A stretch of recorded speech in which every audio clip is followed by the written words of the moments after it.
Silakan Kang Pur. Thank you Kang Pur untuk waktunya di malam hari ini. Oke, terima kasih Mas Wahyudi Akbar, Presiden dari INSI Indonesia. Ya, teman-teman, narasumber kita malam ini, saya akan memperkenalkan beliau. Beliau adalah seorang wirausaha yang sudah menjalani proses membangun bisnisnya dari nol sejak tahun 2004. Namanya Bang Aidil Akbar, sama kayak Mas Wahyudi Akbar. Kalau ini narasumbernya namanya Bang Aidil Akbar. Jadi hari ini kita ada 2 Akbar. Jadi MC Cafe yang Akbar. Bang Aidil Akbar ini juga seorang angel investor yang berinvestasi di perusahaan rintisan dan juga investasi di pasar modal. Bang Aidil ini menggemari dunia pengembangan diri sejak tahun 2010 dan beliau mulai mempelajari berbagai macam ilmu pengembangan diri, diantaranya adalah neurosemantics. Dari mulai practitioner, master practitioner, dan saat ini beliau juga seorang neurosemantics trainer. Dengan keilmuan dan pengalamannya Bang Aidil menjalani peran sebagai profesional associate coach dan trainer di salah satu coaching firm yang berfokus di bidang neuroscience. Tadi sebelum acara kita mulai, Bang Aidil ngobrol-ngobrol. Jadi beliau, trainers dan coach ini adalah sebagai hobi. Nah, lalu saya sampaikan bahwa ketika profesi trainer dan coach sebagai hobi, saya nggak terlalu yakin. Karena beliau ini sangat justru mendalami sekali profesi coach dan trainer. Dan saya yakin banyak sekali pengalaman dan kedalaman ilmu yang beliau miliki. Dan alhamdulillah pada malam ini Bang Aidil akan berbagi dengan kita semua. Kita akan belajar dari Bang Aidil bagaimana dan apa saja yang bisa kita tanyai pada diri kita sendiri sehingga mampu berdampak pada kualitas hidup kita. Ada sebuah quotes yang pernah saya dengar, seorang yang sukses dalam hidup itu bukanlah orang yang banyak diberikan jawaban. Namun seseorang yang banyak sukses itu adalah seseorang yang banyak diberikan pertanyaan. Ya juga ya. Nah teman-teman, saya mau kasih pantun. Boleh di on mic untuk mengatakan cakep. Karena cakepnya saya ini masih pemula, tidak seperti Om Pras. Jadi masih butuh pengakuan. Siap on mic ya. Beli kangkung dan ikan belut. Cakep. Cakep. Kalau cocok, jangan ditawar. Langsung cakep lagi. Cakepnya banyak nih. Langsung kita sambut Coach Aidil Akbar. Kasih tepuk tangan dulu yuk. Ayo Bang Aidil. Siap. Terima kasih Kang Pur, dan aplaus buat Kang Pur dan aplaus buat kita semua Bapak Ibu. Wah, senang banget nih di malam ini kita bisa berjumpa melalui media online seperti Zoom ini. Walaupun jarak kita masing-masing beda-beda. Kalau dilihat dari di daftarnya, ya kalau saya sendiri dari Padang, ada Kang Pur di Bandung, ada yang dari Jakarta, dan saya percaya ada dari beberapa kota yang di pulau yang lain. Dan kalau dilihat dari grup WA juga ternyata ada yang di luar negeri ya. Saya belum kenal. Dan biasanya juga kita di MetaCoach juga sering ada teman-teman yang lagi stay di luar negeri, ikut belajar bersama di sini. Dan ini jadi momen yang berharga buat saya sendiri dan mungkin buat Bapak Ibu semua. Dan saya thank you sekali Kang Pur sudah dengan pembukanya dengan quotes tadi, dan quotes-nya benar-benar itu bahwa seorang apa tadi Kang Pur yang seorang yang sukses itu banyak ditanyai, diberikan pertanyaan bukan diberikan pertanyaan jawaban. Ya. Oke. Quotes-nya sesuai banget, ngena banget dengan materi kita di malam ini Bapak Ibu yang terkait tentang pertanyaan. Awalnya sih Bapak Ibu, saya ini sendiri beberapa waktu yang lalu ditanya sama Coach Mimi, mau sharing apa kali ini? Sempat mikir awalnya tuh, oke, saya sekarang sih lagi ngedalamin tentang ada bukunya Michael Hall yang terbaru itu tentang metaphorical thinking. Lagi baca-baca, udah selesai nih, lagi mencerna, dan kebetulan dulu waktu saya mendalami coach di coaching school yang lain, itu salah satu fokusnya juga ada bukunya juga tentang transformational metaphor. Saya mikir, apa saya sharing tentang metafor ya? Terus saya cerna lagi, saya mikir lagi ya, kira-kira apa hal yang mungkin akan berharga bagi teman-teman nanti di Make Cafe yang itu relevan dalam kondisi saat ini? Mikir lagi.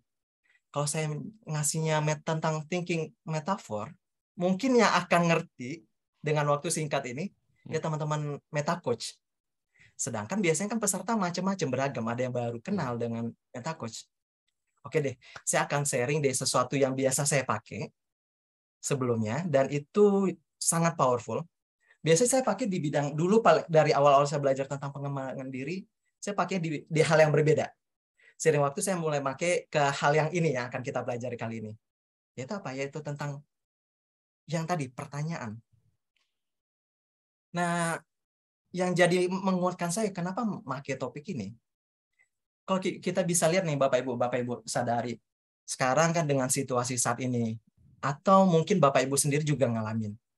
Dengan kondisi kemarin pas pandemi, kondisi saat ini gitu kan. Mungkin ada beberapa di antara Bapak Ibu yang punya semacam ya di pikirannya tuh carut marut dengan berbagai macam pikiran, entah itu yang sesuatu kekhawatiran, kecemasan, atau banyak pikiran lain. Misal mungkin kayak saya sendiri juga ada kadang momennya kalau saya lagi nggak aware diri saya. Oke, nih waktu kemarin misal kayak bisnis lagi sempat slow. Oh, dulu nanti gimana ya nih? Kalau slow, ini udah turun sekian. Nanti ini baru di awal pandemi udah agak turun 5% nih. Gimana nanti dalam beberapa bulan ke depan? Apalagi nih isu-isu di berita-berita kayak gini gitu. Jadi sempat muncul ada khawatir nanti gimana gitu kan. Atau mungkin kalau ada di antara Bapak Ibu atau orang kenalannya pernah ketemu misalnya yang punya anaknya sakit nih, lagi sakit. Terus sudah muncul pikiran, aduh kenapa anak saya sakit nih? Aduh, nanti kalau sakit gimana dia? Aduh jangan-jangan sakitnya ini. Aduh gini. Ada pikiran-pikiran seperti itu misalnya. Atau macam-macam terkait ya biasa kata-kata ya kok gini ya, aduh nanti gimana ya gitu, biasa muncul hal gitu, kenapa gitu ya, gimana nanti kalau bla bla bla bla, dan sesuatu pemikiran-pemikiran yang membuat Bapak Ibu dalam kondisi mental perasaan yang nggak memberdayakan, malah bikin down, malah bikin stres ya, kalau yang terburuk bisa aja depresi gitu. Nah, dengan kondisi saat itu ditambah lagi sekarang juga Michael sendiri sudah mulai mengajak beberapa teman-teman Meta Coach, yuk kita sadar tentang kesehatan mental. Yuk aware lagi, lihat orang-orang sekitar bagaimana dengan kondisi mental. Dan juga mungkin Bapak Ibu juga menemui, pernah lihat di sosial media anak-anak yang udah ngangkat tentang isu kesehatan mental. Dan yang terbaru lagi yang cukup menggenaskan, mungkin Bapak Ibu ada baca berita 2 hari yang lalu, ada seorang anak yang bunuh diri, lompat dari hotel di salah satu hotel di Yogyakarta. Dan ternyata dari situ juga anak ini juga ngalamin yang namanya depresi, katanya baru diduga. Dan mungkin banyak kasus-kasus tersebut yang terjadi di lingkungan kita. Ya kadang kita nggak nyadar, atau mungkin kita sendiri mungkin ada sedikit gangguan kecemasan, kekhawatiran, atau apapun itu. Nah, dari situ saya ngangkat, oke, share ini deh. Saya akan share sesuatu yang sederhana, bisa diterapkan kapanpun, dan juga nanti Bapak Ibu juga bisa ajarkan kembali ke orang-orang di sekitarnya. Nah, gimana Bapak Ibu? Siap Bapak Ibu untuk kita mulai menyelami materi kali ini, dan mencari, menemukan apa hal yang paling berharga dari materi ini yang bisa membuat kehidupan Bapak Ibu lebih baik. Saya Bapak Ibu kalau siap, saya pengen lihat jempolnya, mungkin ada klik. Saya mau tahu siapa aja yang ada. Ya, Thank you Om Pras, atau klik tombol jempol di apa? Nah, emoticon ya. Emoticon boleh. Nah, oke, mantap. Saya cek dulu semuanya Bapak Ibu. Kira-kira berapa di sini yang benar-benar sudah mulai siap nih membuka diri, membuka pikiran untuk menyelami pembelajaran kali ini dan menikmati prosesnya. Dan mungkin bertanya-tanya, oke, dengan pembelajaran kali ini kira-kira apa hal yang paling bermanfaat yang akan saya dapatkan ketika saya terapkan materi hari ini? Mungkin Bapak Ibu ada pertanyaan seperti itu. Nah, selanjutnya, selain saya akhirnya muncul pertanyaan, saya sempat mikir dulu, hal-hal yang sederhana ini selain pertanyaan apa aja sih teknik-teknik yang bisa dipakai? entah itu self coaching atau itu ada terapi self terapi seperti EFT, mungkin Bapak Ibu pernah dengar, kemudian mindfulness, kemudian tentang visualisasi, afirmasi dan macam-macam. Nah, saya mikirnya sebelum muncul tentang pertanyaan ini, prinsipnya bisa diterapkan kapanpun gitu. Awalnya kalau kayak EFT, oke, EFT bisa untuk membantu orang meredakan gangguan kecemasan dan kekhawatiran secara keilmuannya. Cuman itu kan perlu ada nekan titik-titik tertentu. Dan ketika misalnya Bapak Ibu berada di depan umum, nggak mungkin dong nekan-nekan kayak gini gitu. Ada titik-titiknya. Orang lain ini ngapain gitu. Atau misalnya perlu, saya perlu merubah body movement, saya perlu pose yang bagus gitu. Tapi misalnya lagi di tengah keramaian, jadi mungkin malah jadi nambah mikir baru. Saya kok orang-orang ngeliatin saya ya gitu. Dan berbagai macam pilihan ya akhirnya jatuh di menggunakan pertanyaan. Cuma pertanyaan seperti apa gitu. Dan gimana cara nanyanya? Nah, sehingga saya mikirnya teknik bertanya seperti apa? Saya muncul sebuah ide. Ya udah, oke. Saya akan share tentang yang bisa dibilang ya, kalau bisa dibilang sebagai judulnya, ini. Awalnya itu the secret, Bapak Ibu. The secret of asking question to yourself. Kenapa sih the secret gitu? Sebenarnya ada secretnya juga sih. Cuman saya percaya ketika di sharing saya pengennya nggak jadi sebuah the secret yang cuma diketahui oleh orang-orang yang mendalami dunia pikiran, oleh orang-orang yang mendalami self development. Sehingga saya nggak pengen ini jadi the secret lagi. Karena sebenarnya tekniknya sederhana banget Bapak Ibu. Sehingga secretnya saya ganti. Oke, saya coret the art of asking question to yourself untuk kehidupan yang berkualitas. Sehingga topiknya itu Bapak Ibu. Cuman gimana? Emang kenapa pertanyaan gitu kan? Bagi teman-teman yang sudah mendalami tentang coaching, kemudian dunia pengembangan diri, atau yang Bapak Ibu yang tahu ya sedikit tentang pikiran, mungkin pernah tahu kata-kata bahwa question can shift your pertanyaan bisa men-shifting pemikiran Bapak Ibu. Pertanyaan bisa men-shifting fokus Bapak Ibu.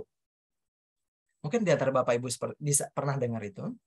Itu kenapa kita yang sebagai biasa para coach menggunakan teknik yang paling sering dipakai, ya salah satu toolsnya itu bertanya.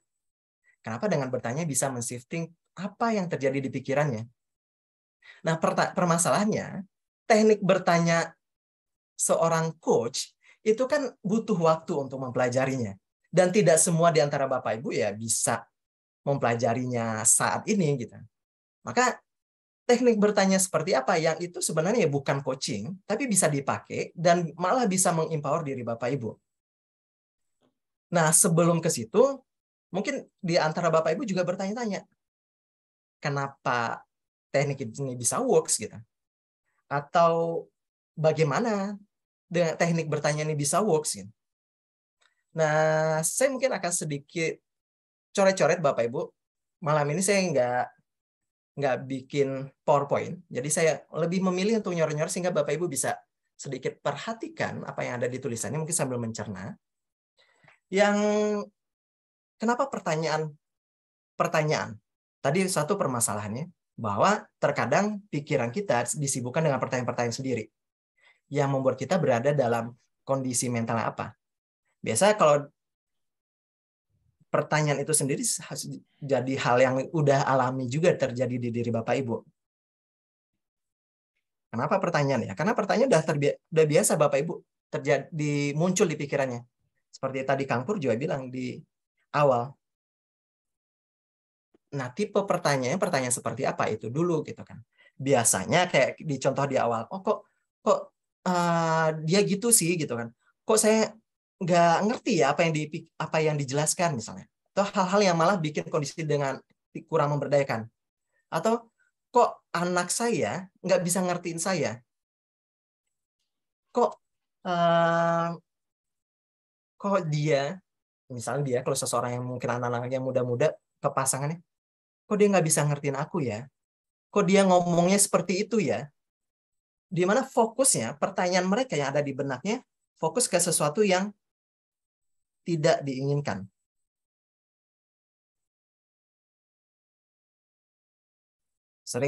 Mungkin sering terjadi di antara teman-teman di luar sana yang masih ada kecemasan, kekhawatiran. Yaitu kalau dicek pertanyaan apa sih yang ada di benak mereka? Ya, pertanyaan-pertanyaan yang mengarahkan pikirannya pada hal-hal yang tidak diinginkannya. Kemudian pertanyaan yang seperti apa kadang terjadi? Pertanyaan yang mengarahkan fokus mereka pada problem. Ngelihat masalah. Malah problemnya itu dibesar-besarkan di benak dia. Sehingga ya awalnya dia mikir tentang perkataan seseorang, misalnya. Seseorang ngomong dia biasa aja, cuman dengan dia ngasih makna lain, arti lain, kok dia ngomong kayak gitu? Dia kayaknya nggak menghargai saya. Kalau dia nggak menghargai saya, berarti dia kayak ngerendahin saya. Muncul pemikiran-pemikiran yang malah jadi bawaannya ya efeknya bisa aja marah, sebel, kesel, kecewa, atau apapun itu. Kemudian pertanyaan apa lagi yang bisa disebutnya? Pertanyaan yang fokusnya kepada hal yang ya impossibility. Gimana nanti ya kalau gini-gini? Kayaknya nggak mungkin deh. Malah ngarahkan ke hal-hal yang nggak mungkin. Kayaknya nggak mungkin. Masa iya gini-gini? Mungkin Bapak Ibu familiar dengan itu. Nah, pembandingnya apa? Pembandingnya, ketika yang tidak inginkan, bagaimana Bapak Ibu bisa nanti memiliki pertanyaan yang bisa men-shifting diri Bapak Ibu, pemikiran Bapak Ibu pada sesuatu yang diinginkan.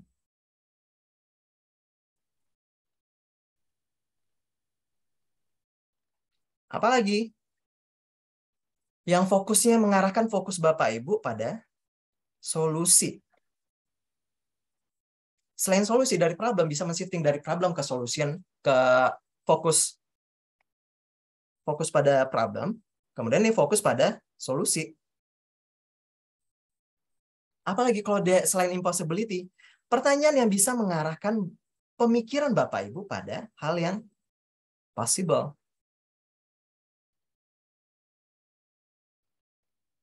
Nah, bisa dibilang apa secara kesimpulannya? Bahwa pertanyaan-pertanyaan ini terkadang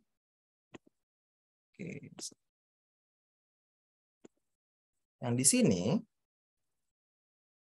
bisa dibilang pertanyaan muncul terkadang menghasilkan kondisi yang disempowering. Kondisi diri Bapak Ibu. Dan pertanyaan yang di sini, pertanyaan yang mengarahkan pemikiran Bapak Ibu, mengarahkan kondisi mental Bapak Ibu pada kondisi yang empowering.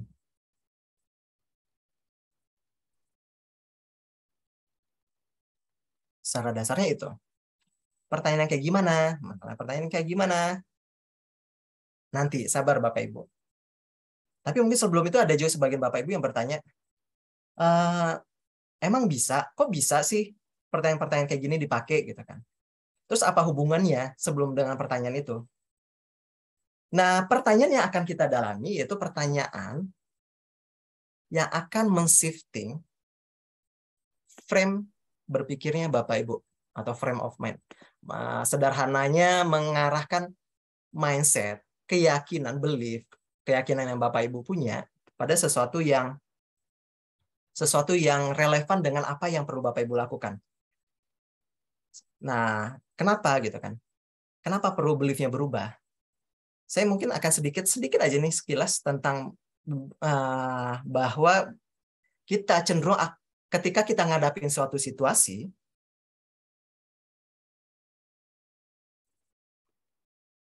ditambah dengan respon kita atau tindakan kita,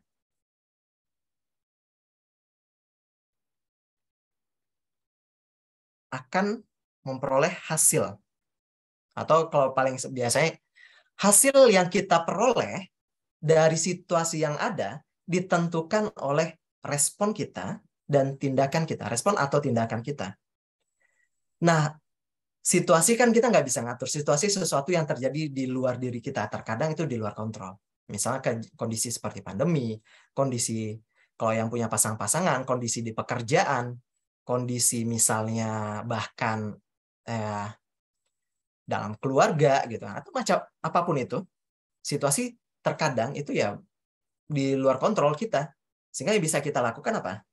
Agar kita memperoleh hasil yang diinginkan, yaitu bagaimana kita membuat diri kita atau mengkondisikan diri kita bisa melakukan tindakan yang sesuai, yang bisa memberikan hasil yang kita inginkan.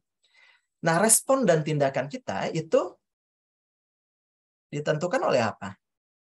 Bagaimana pikiran kita, perasaan kita secara umum ya.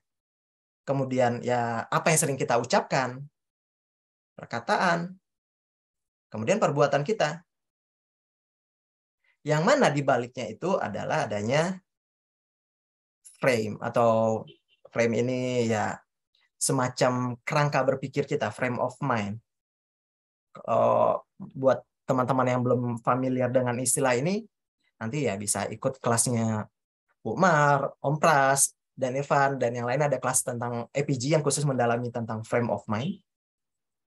Frame of mind itu apa contohnya? Kita langsung ke contohnya aja. Contohnya ada seperti tadi dibahas, ada belief, kemudian ada tentang prinsip, apalagi ada tentang makna. Kalau di sini Om Pras tuh ada tuh, di Bapak Ibu bisa lihat ada judul inti makna. Ada tentang makna, kemudian ada harapan, ekspektasi. Ini contoh-contohnya. Kompetensi. Saya akan ya tulis contoh-contoh yang mungkin paling sering muncul di diri kita. Ada tentang niat, intention. Kemudian tentang values, hal-hal yang berharga buat kita. Kemudian identity, dan lain-lainnya. Nah, sehingga agar kita bisa melakukan tindakan yang sesuai maksudnya sesuai dengan apa yang akan memberikan hasil yang kita inginkan terhadap kondisi saat ini, maka kita perlu mempunyai frame atau mempunyai makna dan arti dan belief yang tepat. Caranya gimana gitu? Ada caranya, pertanyaan lagi. Nah, sebelum itu ada lagi. Selain ini tentang hal yang ini, mungkin kenapa sih ini dipakai?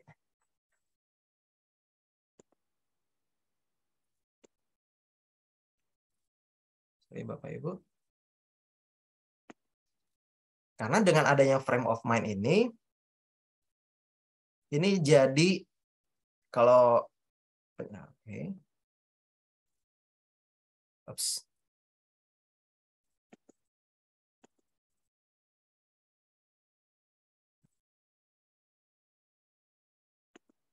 Tertekan. Nah. Wow, balik lagi.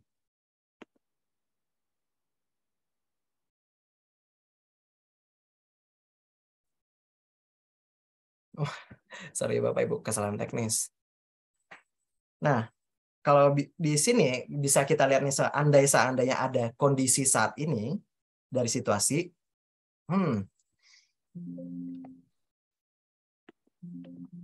di kiri bawah saya pensilnya lagi tampilannya. Di kiri bawah pensilnya diklik aja Bang Ai. Oh iya. Pensilnya ada kiri bawah. Nah.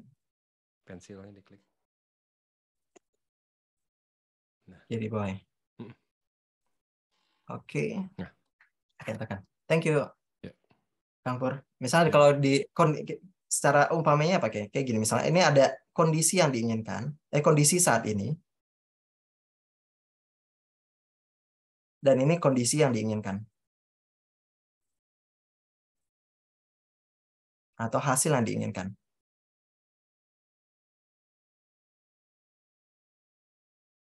Nah, di situ terkadang ada gap dari tindakan kita gimana sih untuk mencapainya. Di sini ada gapnya. Gap ini dalam bentuk apa? Gap ini ya dalam bentuk frame of mind tadi. Frame of mind yang seperti apa? Frame of mind atau belief atau prinsip-prinsip, values yang relevan agar terwujudnya tindakan tindakan yang bisa mencapai ini. Maksudnya gimana? Balik tadi seperti di awal bahwa respon dan tindakan kita itu hasil dari pikiran, perasaan, perkataan, dan perbuatan kita. Kombinasi dari itu. Di mana di baliknya itu ada frame of mind-nya itu, ada kerangka berpikir di baliknya terkait belief, prinsip, kompetensi, dan niat. Kemudian apalagi selain ini gitu kan? Apa yang membuat teknik ini bisa works?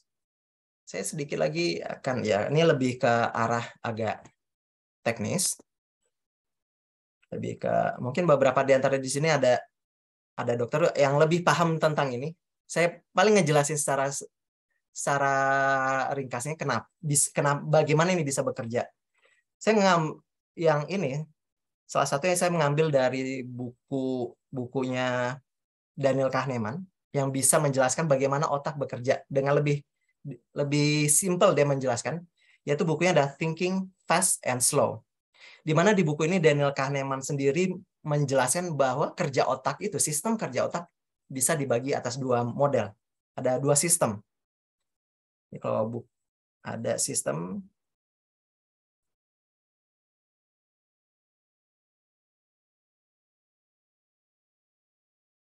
kerja otak itu dibagi atas dua.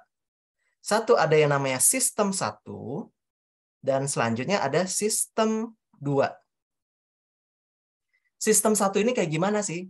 Sistem 1 ini yaitu sistem kerja otak yang dia tanpa disadari, kemudian otomatis, tanpa disadari dan otomatis.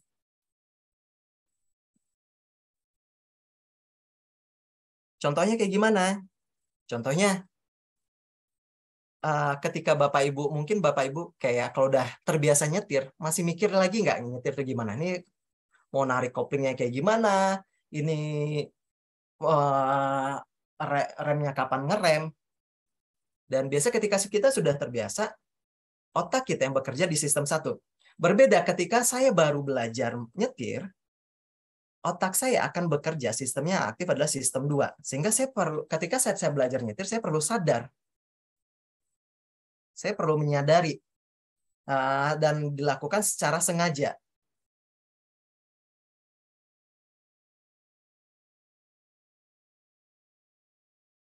Kemudian selain secara sengaja, efeknya apa? Ya, ini lebih butuh effort. Sedangkan pada sistem 1, terkadang itu malah effortless. Apalagi sistem 1 ini kerjanya itu juga intuitif. Jadi kalau misalnya Bapak Ibu kerja, oke, saya mikirnya cepat banget ya gitu. Saya kan ngerasa ada intuisi saya untuk melakukan itu. Nah, di momen itu artinya otak yang aktif di diri Bapak Ibu itu sistem 1-nya bekerja. Beda ketika di sistem 2, Bapak Ibu perlu menganalisa. Dan itu terkadang kita perlu lambat, perlu mencerna, ada proses pertimbangan, itu sistem 2-nya yang aktif. Kemudian apa lagi gitu kan? Ada beberapa hal yang lain tentang bagaimana sistem 1 dan sistem 2. Silahkan Bapak Ibu baca bukunya Daniel Kahneman, Thinking Fast and Slow, judulnya. Saya cuma ambil beberapa poin yang relevan sama materi kita kali ini. Selanjutnya, selain cara kerja seperti ini, satu lagi, apa sih? Sistem 1 itu cenderung bias. Dan dia sifatnya bias respons, responnya bias. Sedangkan sistem 2 itu normatif. Kemudian apalagi sistem 1 bekerja berdasarkan kontekstual. Sedangkan sistem 2 ya terkadang abstrak dan tidak terpengaruh konteks. Bukan abstrak ya, bukan terkadang, emang abstrak dan tidak terpengaruh konteks.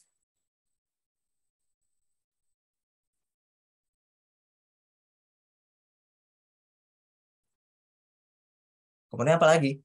Sistem 1 itu terbuka, ya ada bisa error sih. Sistem 1 vulnerable terhadap error. Dia memungkinkan error.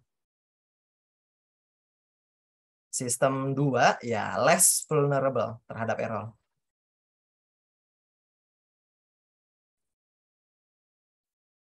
Itu kenapa ya ada yang namanya sehingga dari ini tercipta adanya namanya efeknya ada cognitive bias. Bias kognitif. Nah, dengan pertanyaan-pertanyaan yang teknik bertanya selanjutnya akan kita pelajari, kita apa sih yang kita lakukan? Kita akan memanfaatkan pertanyaan untuk mengarahkan pikiran kita pada sesuatu yang diinginkan. Kedua, kita memanfaatkan sistem kerja otak yang ada biasnya ini.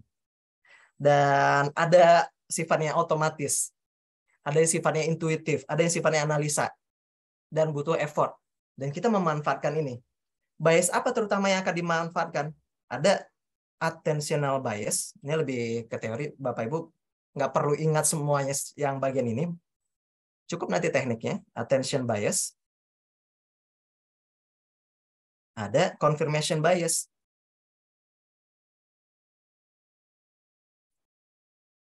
Yang menarik confirmation bias gimana? Confirmation bias ini artinya pikiran kita akan cenderung mencari-cari sesuatu yang kita sudah punya belief di dalamnya.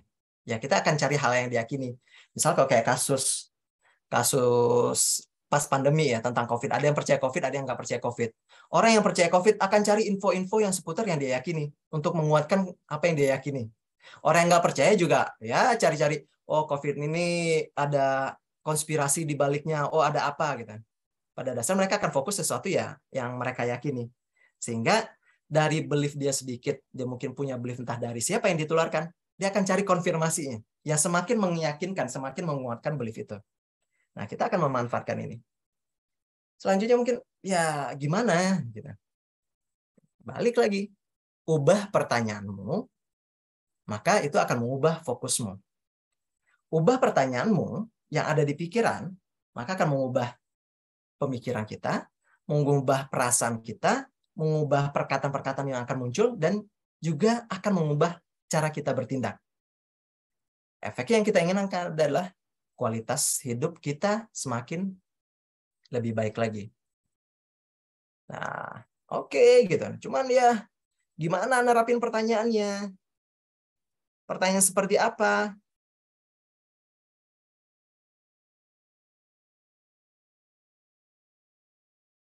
Mungkin itu dari Bapak Ibu ada yang bertanya-tanya, pertanyaan kayak gimana sih gitu. Pertanyaannya, Bapak Ibu perlu diingat, pertanyaannya tadi pertama, pertanyaan yang bisa men-shifting fokus internal Bapak Ibu. Awalnya itu.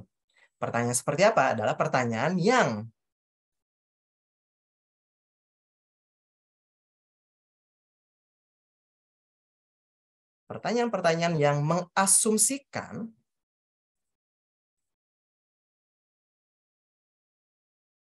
apa yang Bapak Ibu inginkan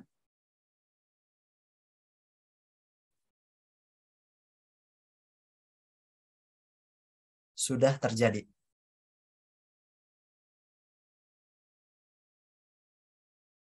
Kenapa? Wah, ini saya belum ditambah lagi nih. Kok perlu ada asumsi?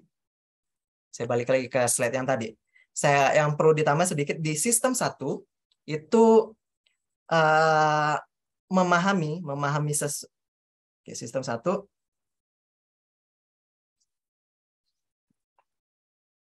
memahami sesuatu hal. Oh.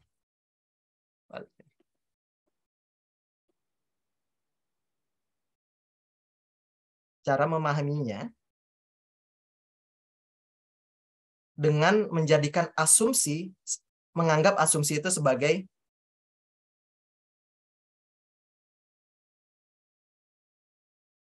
assuming information is true.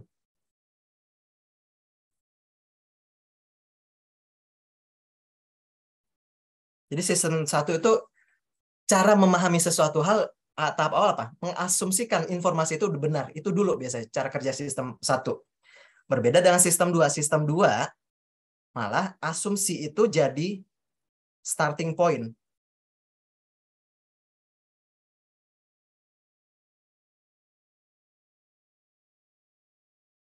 Starting point untuk tes poin untuk tes dan membangun dan ngetes dan build. Build apa? Build pemikiran, konsep-konsep di baliknya. Nah, itu karena salah satu kerjanya sistem 1 apa? Memahami sesuatu hal, cara dia memahami sesuatu itu punya asumsi ada informasi ini benar dulu. Jadi kalau Bapak Ibu di sini yang langsung percaya dengan apa yang saya sampaikan, udah aja asumsi, oh nih anggap aja benar gitu. Berarti sistem 1-nya aktif. Kalau yang Bapak Ibu sini mikir-mikir, ini benar nggak ya disampaikan? Ini gimana ya? Berarti sistem 2-nya yang lagi aktif.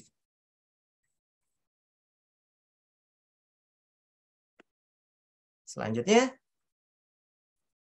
oke, slide tadi. Sehingga dari sini apa? Bapak Ibu perlu punya pertanyaan, menyusun pertanyaan yang di baliknya punya asumsi bahwa apa yang diinginkan sudah terjadi. Apa yang kondisi solusi yang dibutuhkan, asumsi aja dulu udah ada gitu. Kalau di istilah lainnya, istilahnya bisa ini dibilang sebagai framing question atau frame by implication FBI,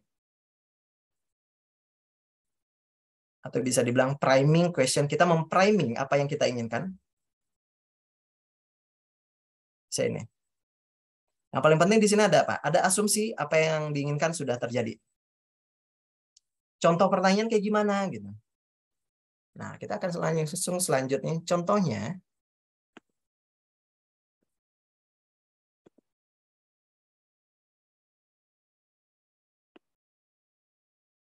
contoh pertanyaannya. Kalau tadi di awal-awal, pertanyaan yang mengasumsikan hal yang terburuk terjadi misalnya. Gimana ya nanti kalau orang itu nggak ngertiin saya? Gimana ya nanti seandainya kalau penurunan saya malah drop karena, apalagi mau krisis, karena krisis yang sebentar lagi datang. Gimana ya nanti kalau karyawan-karyawan pada nggak ngerti kondisi bisnis saat ini? Gimana nanti pasangan saya, bla bla bla bla. Atau pertanyaan kadang, kenapa ya dia ngomongnya kayak gitu? Kenapa ya bla bla bla bla? Pertanyaan yang paling sering diajukan adalah pertanyaan, kenapa saya bla bla bla bla? Dan bagaimana jika, pertanyaan kayak gini. Kalau tadi awalnya kita punya pertanyaan-pertanyaan yang mengasumsikan kondisi terburuk itu terjadi, kita save. Maka kenapa saya? Di sini kita isi dengan asumsi kondisi yang diinginkan.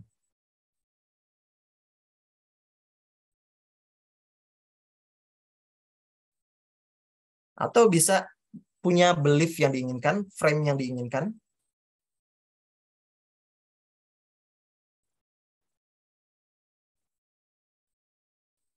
Kenapa saya, misalnya, kenapa saya ngerasa berani ya untuk ngomong di depan umum? Kenapa saya kok kalau, misal kalau awalnya dia nggak berani ya, dia munculkan kata-kata itu. Kenapa saya yakin ya, tahun depan saya bisa muncul ide-ide untuk melakukan sesuatu hal yang berbeda. Kenapa saya rasanya bahagia ya? Kenapa saya senang sekali bisa bertemu dengan teman-teman saya di sini ya? Nah, di sini kenapa saya bla bla bla? Pertanyaan seperti ini. Pertanyaan yang lain apa? Contohnya, bagaimana jika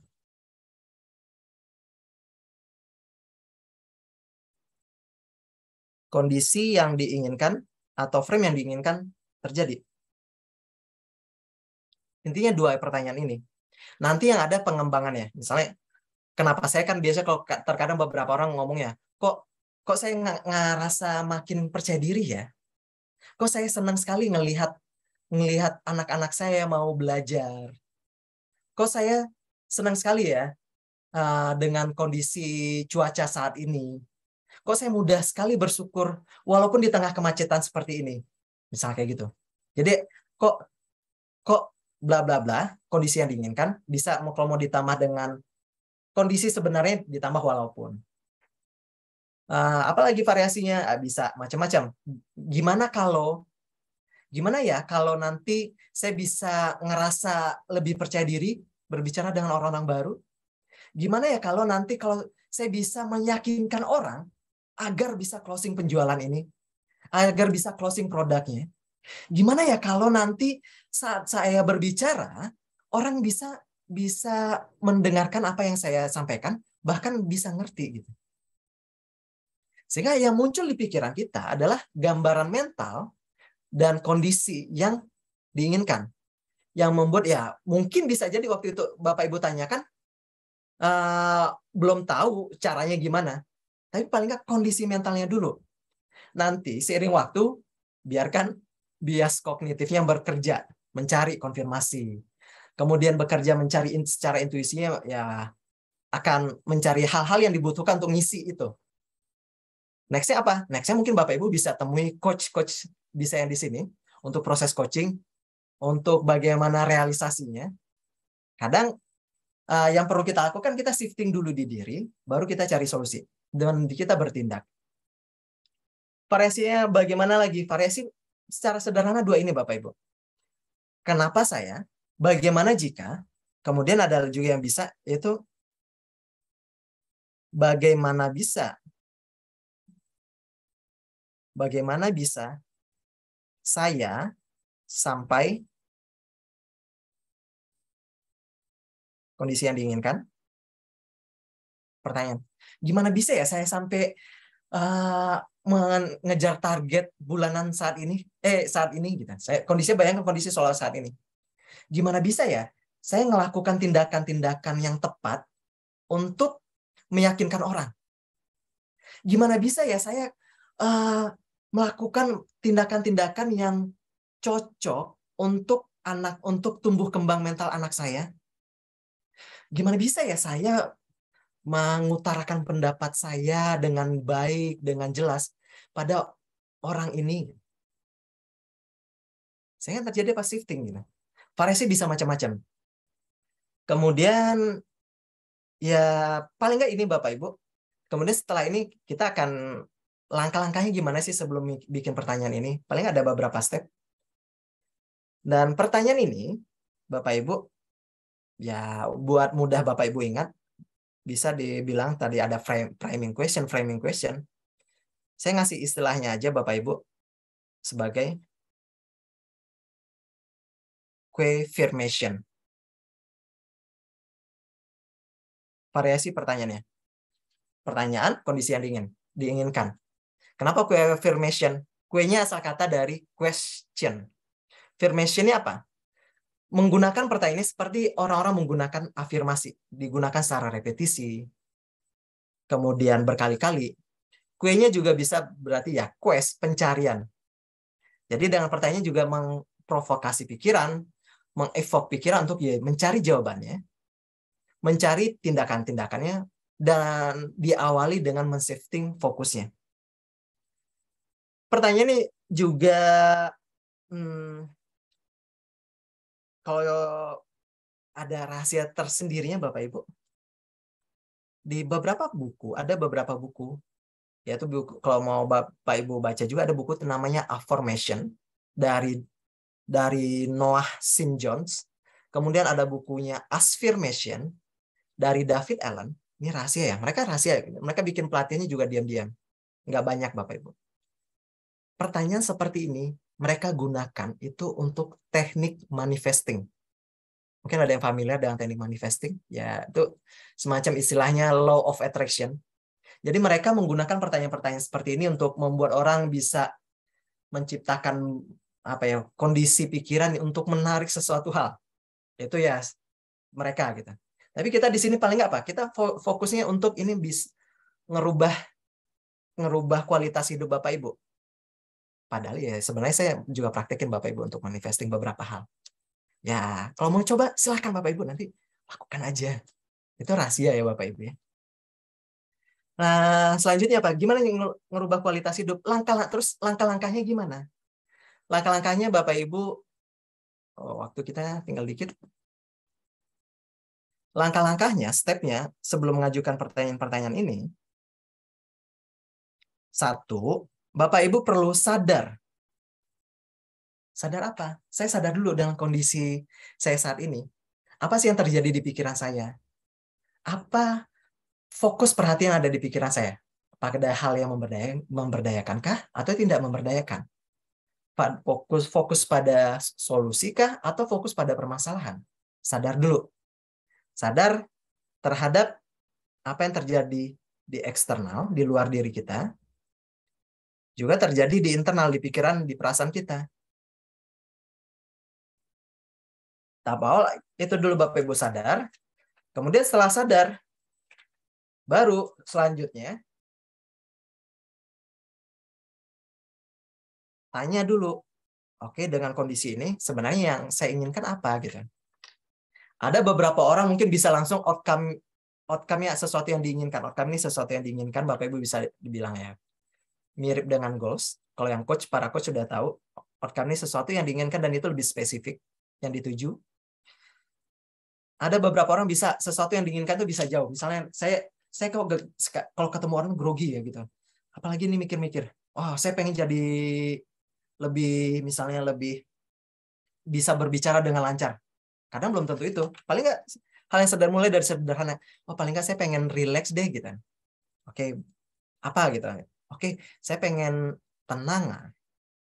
Jadi sadar dulu outcome-nya, yaitu kondisi yang diinginkan.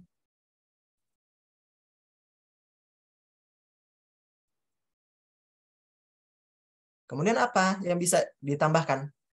Kalau bagi yang sudah tahu kondisi yang diinginkan, kalau mau bisa lebih lanjut, kira-kira apa sih frame of mind atau kerangka berpikir yang saya butuhkan? Misalnya belief-nya tadi.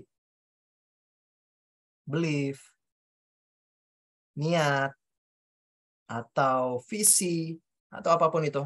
Kira-kira apa? Saya perlu punya prinsip apa? Supaya bisa yang diinginkan ini terwujud.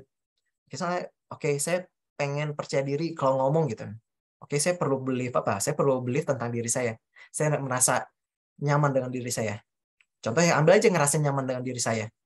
Dihubungkan dengan pertanyaan yang selanjutnya. Misalnya kita ambil contoh itu. Kok saya ngerasa nyaman ya ketika ngomong di depan orang? Kok saya ngerasa nyaman ya kalau berbicara di depan orang rame? Ambil aja nyaman dulu.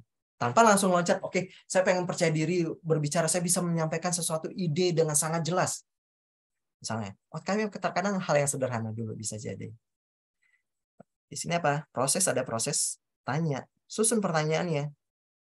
Formula pertanyaan seperti apa? Formula pertanyaannya seperti di sebelumnya. Kenapa saya bla bla bla dari kondisi yang diinginkan atau frame yang diinginkan? Gimana jika bla bla bla? Bagaimana bisa saya sampai? Pertanyaannya seperti ini. Tadi kok variasinya kok saya gitu.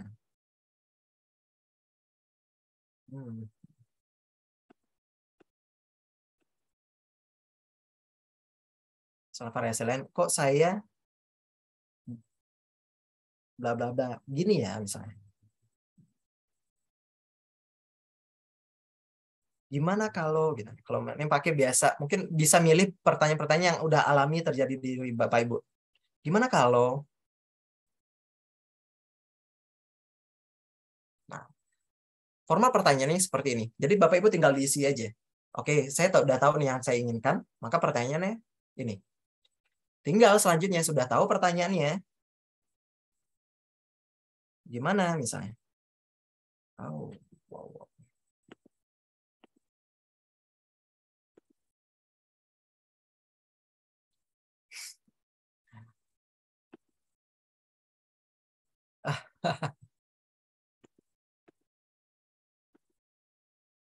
Diformulasikan. Tahap awal tadi formulasikan pertanyaannya. Setelah diformulasikan, maka ya tanyakan ke diri, ajukan pertanyaannya. Secara bisa repetisi. Terkadang beberapa kali ada shifting. Terkadang untuk orang-orang tertentu mungkin agak butuh waktu. Variasi mengajukan pertanyaan bagaimana? Bisa dengan nulis, kemudian dibaca dari tulisannya, kemudian diucapkan, atau dengarkan rekaman dari rekaman. Bisa ini. Setelah udah ngajukan pertanyaannya, ya udah selanjutnya action.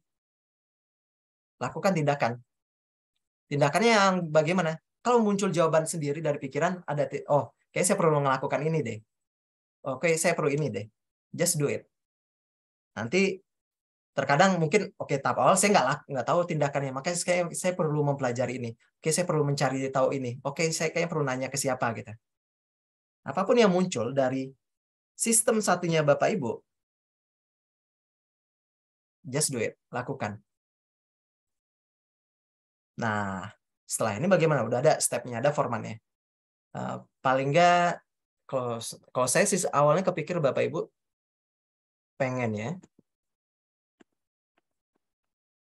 kita kalau bisa ada momen sih buat exercise langsung sih Bapak Ibu. Misalnya Bapak Ibu, kalau ada waktu di antara Bapak Ibu yang sekarang punya handphone atau alat tulis, langsung deh kita praktek melakukannya. Startnya dari mana? Startnya dari Bapak Ibu lihat kondisi yang sedang Bapak Ibu hadapi kali ini, bisa beberapa waktu belakangan ini, dan sadari apa sih yang jadi concern saya belakangan ini.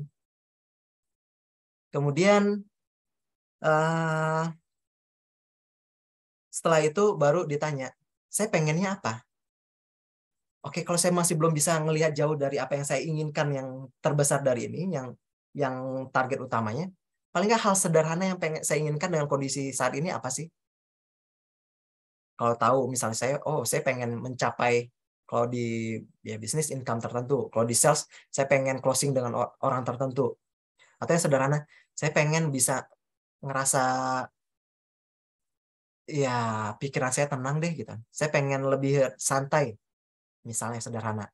Ya udah tinggal formulasikan pertanyaannya, kok saya mudah bisa dengan santai ya, kok saya relax ya, kok saya gampang. Oh ini belum ditambahkan lagi. Ada salah satu variasi pertanyaannya juga. Kenapa mudah bagi saya untuk jadi di sini di mana? Bagaimana? Jadi mengasumsikan bahwa apa yang diinginkan terjadi, pikiran akan cari alasan kenapa mudah. Dan pertanyaan-pertanyaan seperti ini tadi Bapak Ibu. Di bagian kondisi yang diinginkan diasumsikan terjadi. Maka otak sistem satunya, nganggap aja ini benar. Sistem 2-nya akan tetap bekerja. Sistem 2-nya bekerja ngapain? Cari alasan. Cari menjawab hal yang ini. Sistem 2-nya. Jadi pertanyaan ini juga bisa dibilang sih, kalau ada istilah lainnya sebagai tekniknya teknik piggyback. Piggyback atau apa ya? Jadi kayak numpang deh.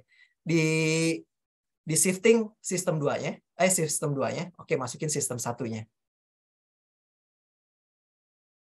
Apalagi misalnya, kok mudah bagi saya untuk bla bla bla. Kok kayaknya seneng banget ya saya bisa. Misalnya, kenapa kok seneng banget? Kok mudah, saya ngerasa mudah. Jadi apa yang diinginkan? Silakan Bapak Ibu dipikirkan, sadari kondisi saat ini. Atau saya paling nggak mau cari yang gampang ya. Kok saya kayaknya mudah, bagi saya mudah ya untuk nerapin teknik ini. Kok ini kayaknya akan jadi, kok ini jadi hal yang bukan akan ya saya. Jadi anggap saat ini, kok ini jadi habit baru saya ya. Menarik. Nah, saat Bapak Ibu ngajukan pertanyaan, sadar kira-kira apa lagi muncul jawaban-jawaban di pikiran atau muncul diskusi.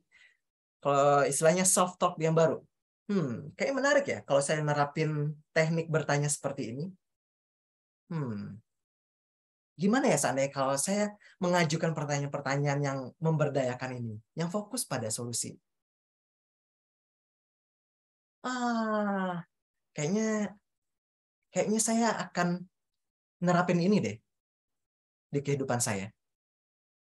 Kok saya ngerasa mudah ya nerapin teknik bertanya seperti ini untuk mengempower saya.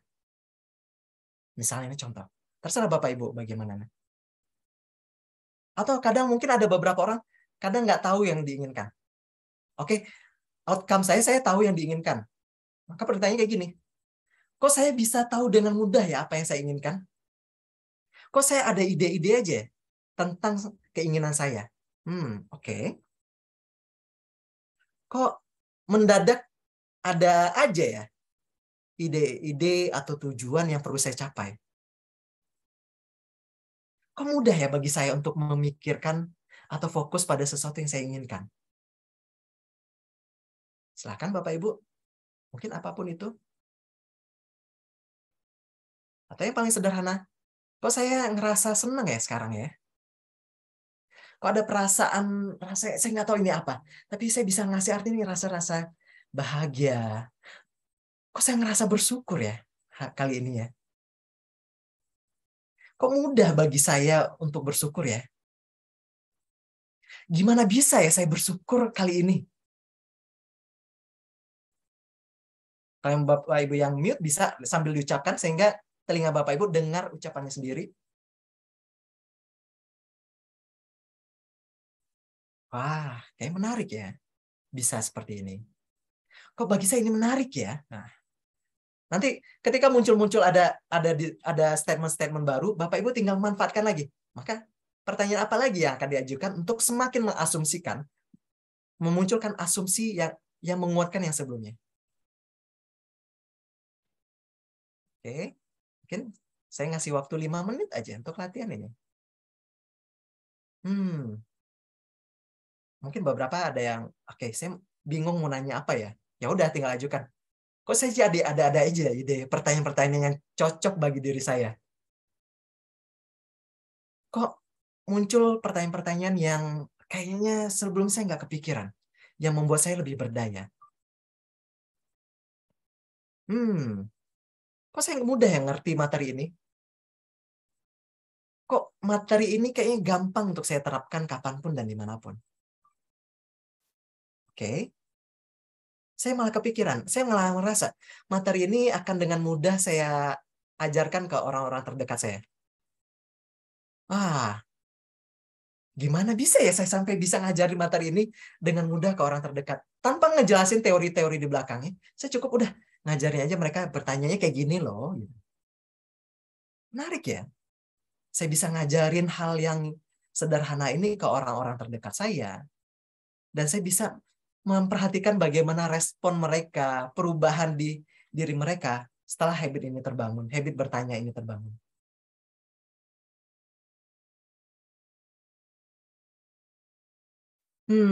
Walaupun tahun depan banyak orang bilang krisis-krisis.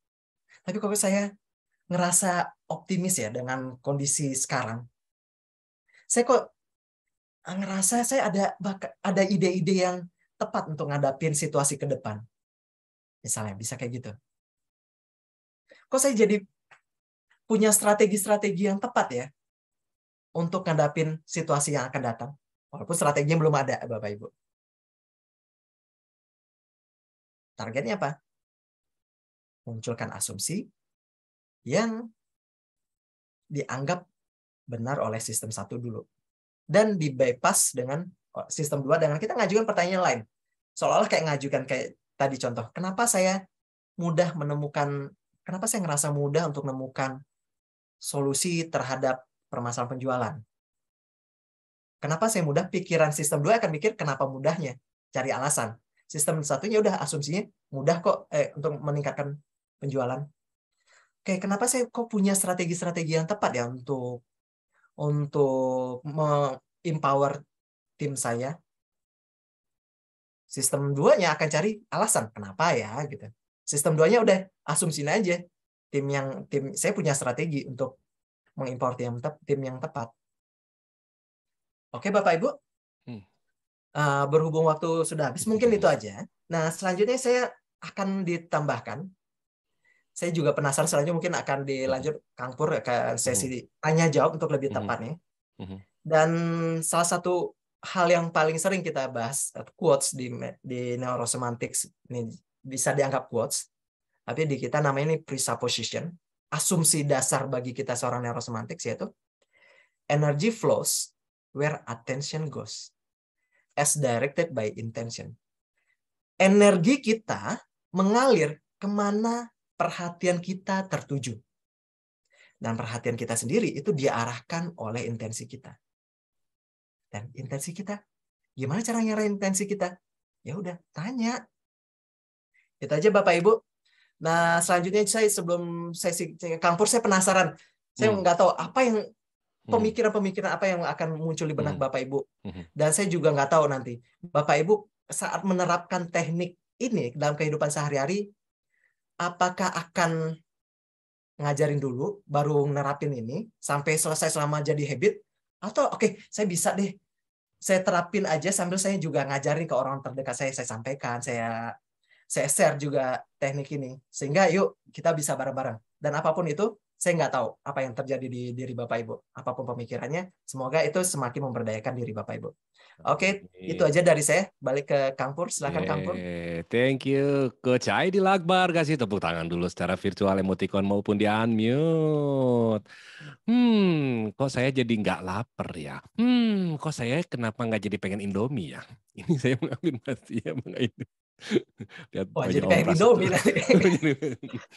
Kok saya jadi pengen makan apa misalnya ya? Itu ada kata enggaknya nggak Kang Pur? Oh, jadi pengen Indomie. perlu tidak menggunakan kata enggak ya? Iya, jadi tetap fokusnya nggak diinginkan kan? Tadi ada yang, ini saya belum stop share. Kok saya jadi ingin supaya saya nggak makan Indomie? Berarti kalau saya nggak pengen makan Indomie apa ya Kang Pur? Kenapa saya jadi ingin puasa? Kayak gini. Bang Aidil, by the way, supaya waktunya kita optimal, ada pertanyaan-pertanyaan boleh ya Bang Aidil ya? Siap. Oke, pertanyaan pertama dari Mbak Grazia. Pertanyaan yang diajukan tersebut, kenapa saya, kondisi frame yang diinginkan, bagaimana jika, apakah hanya diajukan saja atau perlu dicari jawabannya? Rahasianya, nggak perlu dicari jawabannya. Oke. Biarkan aja. Betul. Kalau Bang Aidil tadi menjawab sebetulnya di menit ke-76 itu langsung action, melakukan tindakan. Begitu ya Bang? Iya. Karena yang paling penting di sini bukan jawabannya. Yes. Yang paling penting dalam proses ini bukan jawabannya. Karena jawabannya seiring waktu. Kalau mau tahu jawaban ya bisa pakai teknik coaching, nanti bisa ke Kang Pur di coaching itu menemukan jawaban. Kalau di sini yang kita itu asumsikan punya frame-nya dulu, sehingga kita udah ngerasa berdaya dan kondisi berdaya, kita dalam kondisi bisa mencari solusi. Following dengan itu berarti kita menghadirkan pertanyaan dalam diri kita, kemudian yang membuat shifting dari sistem tadi, jadi men-shifting menemukan feel-nya ya Bang itu ya. Iya. Ini juga bisa sekedar tambahan kenapa begini. Saya awalnya juga nggak mau nambahin, ada sedikit materi ini. Mungkin dokter bisa, di sini ada dokter lebih paham bahwa cara kerja otak itu kan ada modenya, mode bertumbuh dan mode defense atau biasa dibilang survival mechanism. Ya, mode bertahan apa itu? Biasanya modenya ya fight, flight, or freeze, itu yang paling umum. Sehingga ketika kondisi reptilian brain-nya, otaknya aktif, yang selalu diisi dengan kecemasan, kekhawatiran, takut. Saat reptil aktif, kadalnya aktif di otak kita yang bagian atas yang bersifat eksekutif, yang bagian atas ini, kalau istilahnya tuh ya neokortex dengan prefrontal cortex yang buat ngambil keputusan eksekutifnya, itu jadi nggak bisa mikir. Jadi kalau kita lagi kondisinya stres atau kita ada pikiran-pikiran yang nggak memberdayakan, mau cari solusi juga nggak nemu. Yang ada kadang malah ngerasa bikin capek. Dan ketika capek, otak sistem 2 yang bertugas untuk mikir dan mencerna, analisa itu juga nggak aktif. Karena sistem 2 butuh effort untuk bekerja. Nah, caranya gimana? Ya perlu di-shifting dulu. Bikin otak kita yang defense mechanism, yang fight, flight, or freeze-nya, bagian reptilnya, atau kalau ini konsep reptilian brain, itu tenang dulu deh gitu. Cara tenangnya apa? Shifting dulu dengan pertanyaan. Oke, andai aja deh gitu. Asumsiin aja ini udah terjadi. Itu sih Kang Pur tambahannya. Oke, thank you Bang Aidil. Pertanyaan lagi dari ini saya luput paham nih Mbak Anyan atau Mas Anyan. Ya, jadi bagaimana jika sistem 1 dan sistem 2 bertentangan atau tidak saling support? Sistem 1 dan sistem 2 kerjanya sejalan. Oh, sejalan. Cuma punya peranan fungsi masing-masing. Ya, seperti dibahas. Kalau detailnya gimana, silahkan baca buku Thinking Fast and Slow. Daniel Kahneman. Iya, Daniel Kahneman. Atau beberapa materi tentang neuroscience juga. Dari Mbak Rina Febriana, apakah ini dapat dikatakan sebagai teknik sugesti, Bang Aidil? secara istilahnya kalau zaman dulu ya. Hmm. Teknik ini sebenarnya adalah bagian teknik dari hypnotic language pattern untuk masukkan sugesti. Ada tekniknya, saya nggak ingat lagi istilahnya apa karena udah terbiasa pakai, jadi nggak ingat lagi istilahnya. Bagian dari cara salah satu teknik untuk memasukkan sugesti. Dulu yang saya di awal bilang saya sering pakai. Dulu saya pakai buat apa? Saya buat mensugesti diri sendiri. Tapi bukan kayak gini caranya makainya. Lebih ke hal yang kayak untuk apa, percaya diri, hal kayak dia beberapa contoh hal yang kayak gitu. Saya untuk sugesti apa sih yang saya butuhkan, bukan kondisi yang diinginkan tapi sugestinya. Suggest-nya ya. Oke, bisa dipakai untuk sugesti, iya. Bisa ya. Oke. Dari Pak Uton, kok mudah banget ya menyerap ilmu dari Bang Aidil. Wah, mantap. Sambil makan bala-bala Pak Uton. Dari Mbak Gracia terima kasih. Mbak Wardah Mualimin, berarti teknik ini dapat dipakai untuk mensugestikan perasaan-perasaan takut akan masa depan ya Bang Aidil? Well, sebenarnya pertanyaan-pertanyaan ini yang biasa dipakai kok untuk kita semakin apa namanya, mendisempower diri sendiri, menanamkan ketakutan. Jadi pertanyaan ini kan juga mengasumsikan, oke, masa depan bakalan menakutkan gitu. Tergantung apa yang asumsi yang ditanamkan. Kalau asumsinya tentang ketakutan di masa depan ya malah juga memperburuk keadaan. Fokus di pikiran jadi hal buruk terus, hal yang takut terus gitu. Maka di shifting, yang diganti itu asumsinya. It's simple like that. Pertanyaannya apa? Pertanyaan yang sudah biasa kita ajukan di pikiran kita sendiri. Cuma kita menggunakan pertanyaan, kenapa bla bla bla bla, kenapa saya percaya diri, kenapa saya berani dengan masa depan saya, kenapa saya tahu aja cara-cara yang tepat untuk menghadapi masa depan. Kok bisa ya saya muncul ide-ide untuk ini gitu. Kalau dulu ya, sebelumnya mungkin Bapak Ibu pernah nanya, kok saya khawatir ya, kok saya cemas banget ya. Nah, misalnya kayak gitu, dan nanamkan sebuah asumsi, saya cemas. Sehingga pikiran kenapa? Cari alasan untuk membenarkan rasa cemasnya. Kok dia orangnya nggak ngertiin saya ya? Asumsinya apa? Asumsinya orangnya nggak ngertiin. Pasti nggak, belum tahu. Kecuali kita nanya. Kok dia marah ya dengan saya? Pasti nggak dia marah, belum tahu. Kecuali saya nanya. Tapi dengan asumsi itu saya akan cari alasan. Dengan salah satu bias di pikiran tadi apa? Ada confirmation bias. Pikiran akan cari alasan untuk membenarkan asumsi ini. Oh, nanti ketemu, oh dia marah ternyata karena ini bla bla bla. Oh, karena itu. Atau masa depan suram karena ini bla bla bla bla. Ya, tergantung kita. Asumsi apa yang mau ditanam. Ketika asumsi itu disempowering, boleh jadi ini cikal bakal overthinking, menanyakan sesuatu yang disempowering ya, Bang itu. Yes, overthinking. Mikir lagi. Mbak Chandra ini menanyakan, kata tanya kenapa, apakah hanya digunakan untuk bertanya kepada diri sendiri atau juga dipakai untuk bertanya kepada orang lain, misalnya pada saat sesi konseling atau sesi coaching? Pertanyaan menarik ya deh. Ini biasa di sesi coaching, Bu Mar pun udah berulang kali mendengar, mengatakan, pertanyaan kenapa ini sebenarnya perlu hati-hati menggunakannya. Kenapa hati-hati? Pertanyaan kenapa akan muncul kalau digunakan tidak tepat, memicu alasan. Sistem 2 kita akan cari alasan. Tergantung setelah kata kenapa, itu selanjutnya statementnya bagaimana. Misalnya kalau ada orang terlambat nih, kita punya karyawan terlambat. Kita tanya, kenapa kamu terlambat? Ya dia kan otomatis otaknya cari alasan dong. Kenapa kamu kayak gini? Dia akan cari alasan. Dalam sesi konseling juga, ketika kita ngajukan pertanyaan kenapa, yang muncul nanti reason. Mending itu alasan yang legit. Kadang bisa jadi muncul alasannya yang dibuat-buat, atau excuse, atau dalih. Sehingga biasanya kalau dalam sesi coaching, pertanyaan kenapa jarang digunakan, kecuali, nanti ada pertanyaan biasanya yang akan sering kita pakai itu, kenapa penting? Jadi sesuatu yang pertanyaan itu ngarah ke frame lagi. Caranya gimana sih nanti bisa di kelas neurosemantics.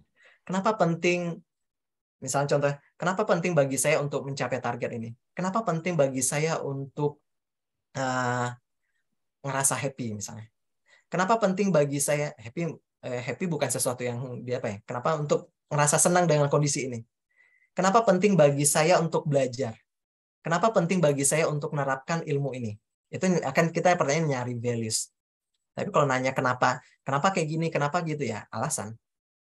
Berbeda dengan kita untuk yang istilahnya affirmation ini, ya buat cari alasan yang tujuannya menenangkan ini, yang sistem 2 kita, agar asumsinya masuk. Tujuannya itu. Pertanyaan kenapanya. Oke. Itu sih. Thank you, Bang. Dari Mas Arif Pramono, anak-anak kan biasanya memulai pertanyaan dengan kenapa? Apa yang membuat kemampuan itu terreduksi? Biasa orang tuanya capek, udah aja nanya-nanya. Terreduksi. By the way, teman-teman boleh juga on mic ya untuk menanyakan following dengan pertanyaan. Khawatirnya saya tidak tahu, jadi di sini tidak tahu responnya apakah ini puas atau tidak. Setelah saya menjawab dari Mbak Gracia, langsung lanjut ke Pak Mas Paul. Sebentar ya Mas Paul ya. Pada saat kapan kita perlu menanyakan pertanyaan-pertanyaan ini ya? Apakah ada frekuensi bertanya yang sehat? Paling bagus saat apa? Ya setiap saat. Paling relevan ketika ya muncul overthinking. Cemas, khawatir. Ya udah gunakan ini. Buat apa? Buat men-shifting dulu. Men-shifting. Okay. Karena tujuan awal kita untuk meningkatkan kualitas hidup ya. Betul. Ya, biasanya tantangan apalagi dengan kondisi saat ini, ya kadang kita overthinking. Overthinkingnya terhadap sesuatu yang kita inginkan, analisa, strategi. Tapi kadang overthinkingnya hal-hal yang bikin khawatir, bikin cemas, bikin takut. Ya udah gunakan pertanyaan ini. Kapan lagi? Selain itu, ya yang tadi rahasia tadi Bapak Ibu. Ini buat yang Bapak Ibu mau gunakan buat manifestation, teknik manifestation. Ini bagi yang percaya dengan hal-hal bersifat law of attraction ya. Udah gunakan ini, bisa digunakan setiap saat. Misalnya apa? Saya mau mensugesti diri saya, kok saya ngerasa sehat ya, misal pengen saya kesehatan. Kok saya misalnya kok saya ngerasa senang ya olahraga setiap hari. Kok mudah bagi saya untuk latihan beban beberapa kali seminggu misalnya. Atau bagi beberapa teman-teman yang saya sempat lihat di grup yang ada judulnya I am the magnet of the luck, divine and prosperity. Misalnya. Di sini ada siapa ya Pak? Bu apa ya? Ini bisa dipakai. Kenapa saya ngerasa saya itu adalah magnet keberuntungan dan kemakmuran ya? Kok saya dari waktu ke waktu saya malah makin yakin ya kalau saya adalah magnet keberuntungan. Kok saya makin percaya diri bahwa saya itu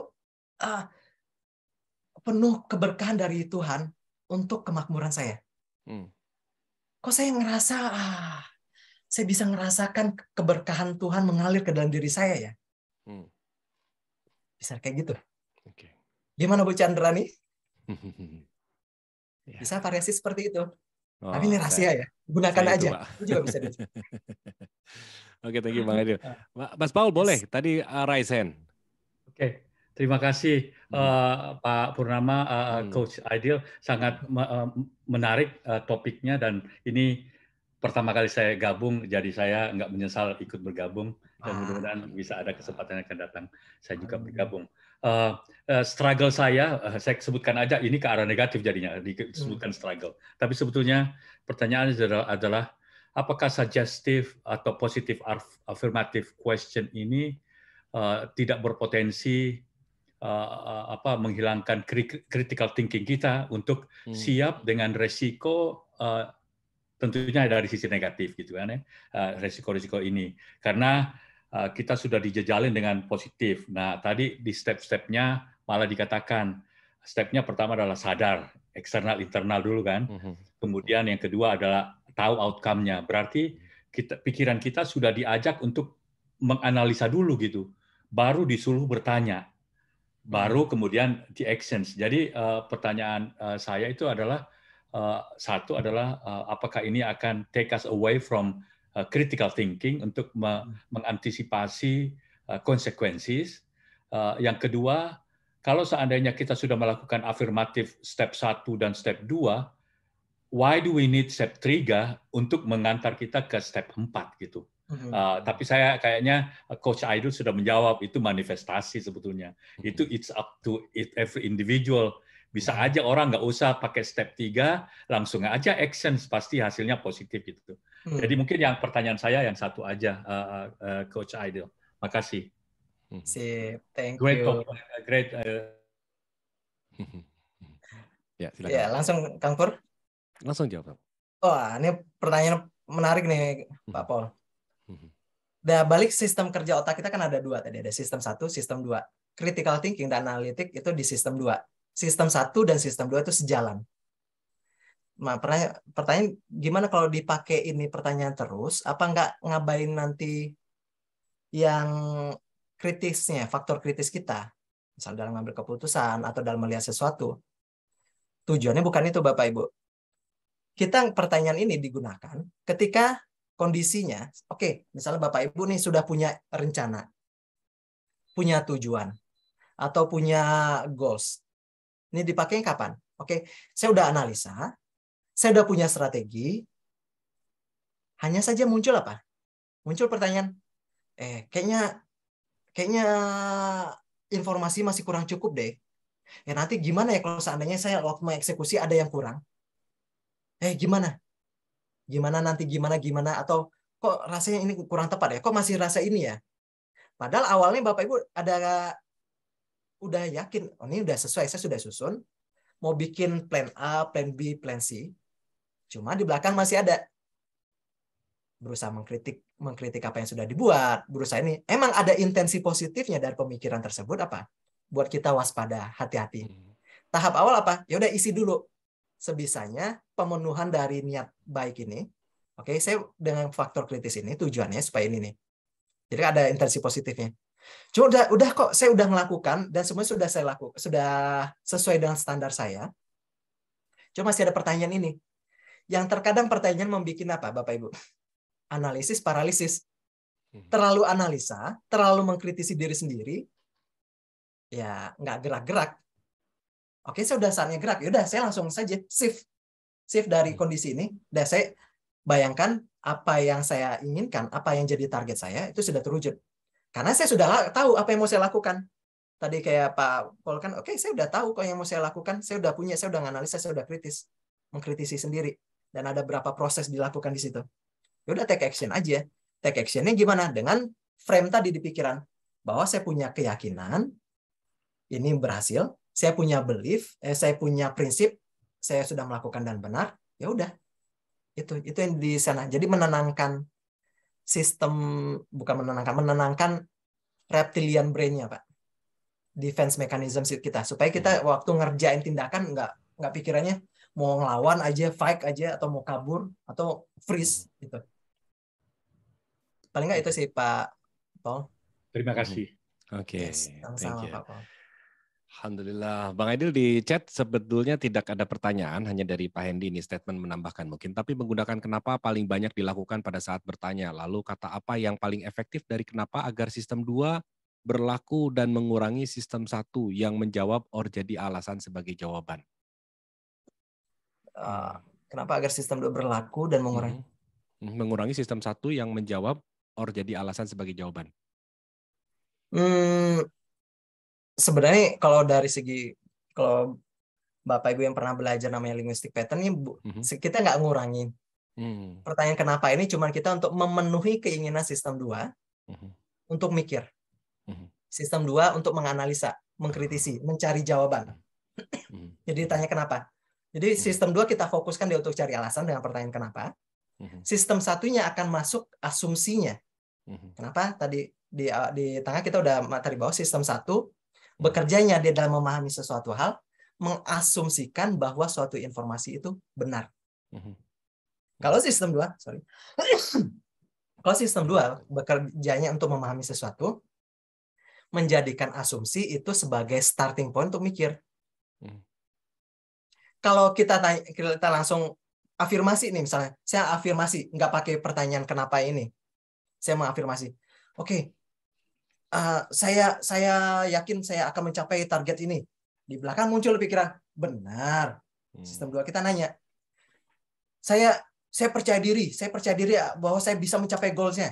Sistem 2, rasanya orang-orang itu gini deh. Muncul pemikiran-pemikiran tadi. Sistem 2 nganalisa jadinya.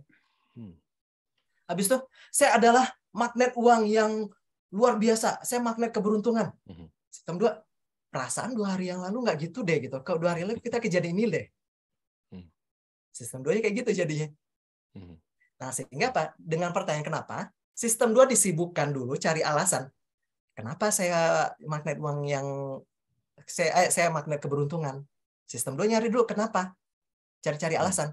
Sistem 1-nya, oke, asumsi aja ini udah benar kok. Saya magnet keberuntungan. Sistem 1 akan aktif di sana. Atau gimana bisa ya saya sampai bikin strategi yang tepat? Sistem 1-nya akan sistem 2 akan apa? Cari alasan. Gimana bisa?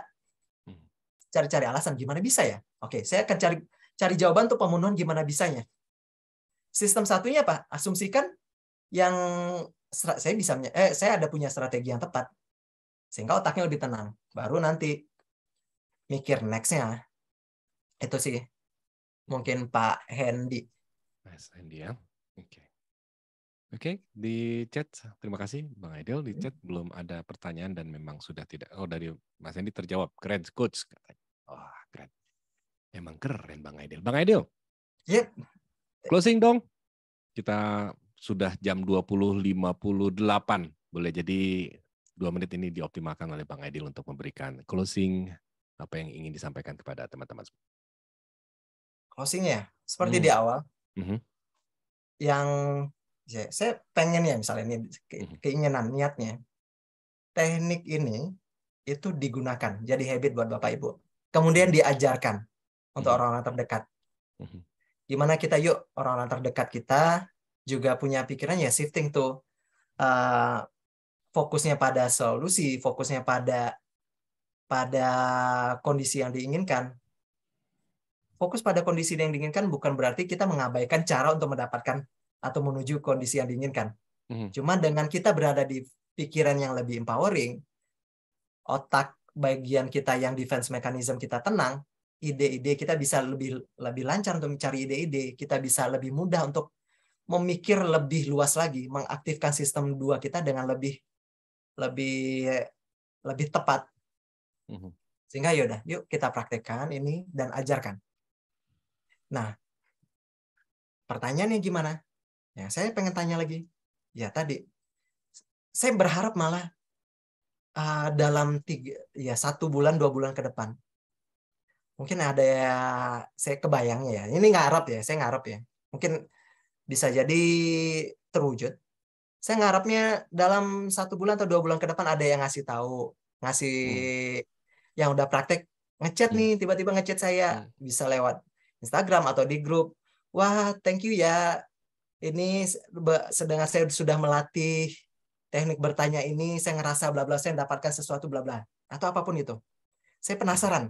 Nanti kata-kata apa yang akan Bapak Ibu sampaikan ke saya 1 bulan ke depan atau 2 bulan ke depan yang menunjukkan perubahan yang luar biasa di diri Bapak Ibu.